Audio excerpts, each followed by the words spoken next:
আশা করি আপনারা সবাই ভালো আছেন। আজকে আমরা আলোচনা করব বাংলাদেশের পরের রাউন্ডে যাওয়ার যেসব সমীকরণ রয়েছে, অনেক যদি কিন্তু রয়েছে ওইসব জিনিস নিয়ে। তো আজকে যে ম্যাচগুলো হচ্ছে, দ্যাট ইজ ইন্ডিয়ার গ্রুপে যে ম্যাচগুলো হচ্ছে, অ্যাকচুয়ালি সেখানে বিকাল 5টা থেকে ইন্ডিয়ার ম্যাচ শুরু হওয়ার কথা জাপানের সাথে। এর আগে ভিয়েতনাম চাইনিজ তাইপের কাছে 1-0 গোলে হেরে গিয়েছে। তো এই কারণে অ্যাকচুয়ালি চাইনিজ তাইপে 2 নম্বরে অ্যান্ড ভিয়েতনাম হচ্ছে আপনার 3 নম্বরে নেমে গিয়েছে।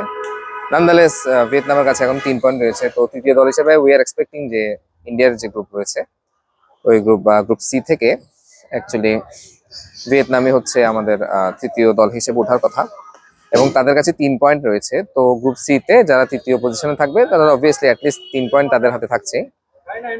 এরপরে হচ্ছে আমরা যদি গ্রুপ এর দিকে তাকাই, সেখানে হচ্ছে আপনার ফিলিপাইন্স রয়েছে যারা অলরেডি 0 পয়েন্টে, কিন্তু তাদের গোল ডিফারেন্স -4। তো নেক্সট ম্যাচ ইরানের এগেনস্টে তাদের ইজি উইন হওয়ার কথা, উইন না হলে অ্যাটলিস্ট ড্র হবে। তো ড্র হলেও তাদের গোল ডিফারেন্স -4 থাকতেছে, এবং তারা যদি জিতে অবশ্যই সে গোল ডিফারেন্সটা -4 থেকে নিচে থাকতেছে। অর্থাৎ দুই টিমেরই বা দুইটি গ্রুপেরই এবং সিতে এটা খুবই হাই চান্সেস যে তৃতীয় যে দলটা হবে তাদের অ্যাটলিস্ট 3 পয়েন্ট থাকবে। একটা তো 3 পয়েন্ট অলরেডি এনশিওর, আর একটা তো গ্রুপে তো ফিলিপাইন্সে 3 পয়েন্ট থাকবেই, এবং গোল ডিফারেন্সটা হচ্ছে এখানে মেন ইস্যু। তার মানে বাংলাদেশের যে লাস্ট ম্যাচটা রয়েছে, এই লাস্ট ম্যাচে বাংলাদেশকে অবশ্যই জিততে তো হবেই হবে, এবং অন্তত গোল ডিফারেন্স যদি 4 রাখে তখন দেখো হচ্ছে আমরা ধরতে পারি যে কি বাংলাদেশ কোয়ালিফাই করার চান্সেস আপনার মোর দেন 75% বেড়ে যাবে।